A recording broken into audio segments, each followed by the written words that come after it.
Don't watch this video at night. This is spooky, scary story time about the clairvoyant who emailed me telling me about her experience with sleep paralysis that absolutely terrified her. When I read this story, all of my hair was standing on end. This one actually scared me. So her name is Mari. She said I can use her real name for the story. And she said that she's been clairvoyant as far back as she can remember and seen things.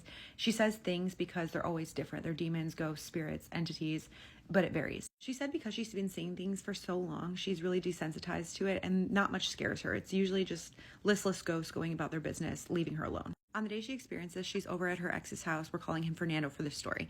Fernando decides he wants to take a shower. It's like the middle of the day. She's kind of tired, so she decides she's going to take a nap. His bed is underneath a giant bay window, and so it's pretty bright in his bedroom. His bed is positioned against the wall opposite the door, so when the door's open, you can see down the hallway to the bathroom. So she lays down in the bed, closes her eyes, and she can see the light on underneath the door of the bathroom and hear the water running. She falls asleep for a little while, and then she wakes up. He's still in the bathroom. She can still hear the water running, and she feels something laying next to her on the pillow, but he has a small dog, and it's not uncommon for the small dog to lay on the pillow next to her head. So she tries to turn to pet Fernando's dog and realizes she can't move because it's sleep paralysis. She's not immediately scared because she said sleep paralysis happens to her 4 to 5 times a month, and she knows how to get out of it, which is just to think positive and pray. And she said she's not really ever terrified, but this time something just felt off. So she uses her peripheral vision to see what's next to her, and she just sees long fingers shuffling a deck of cards next to her ear. She said it was so close that she could feel the air moving on her ear from the card shuffling. She notices the fingers are covered in gray skin, and this terrified her. Then she realized she could not get out of the paralyzed state because she had said earlier that the key had always been to stay calm and not be scared. She tries to call out for Fernando, but she can't get anything out of her mouth, and so in her head she's just going, Fernando, Fernando, Fernando. She then said the thing leaned over her ear and whispered in a disgusting, mocking tone, Fernando.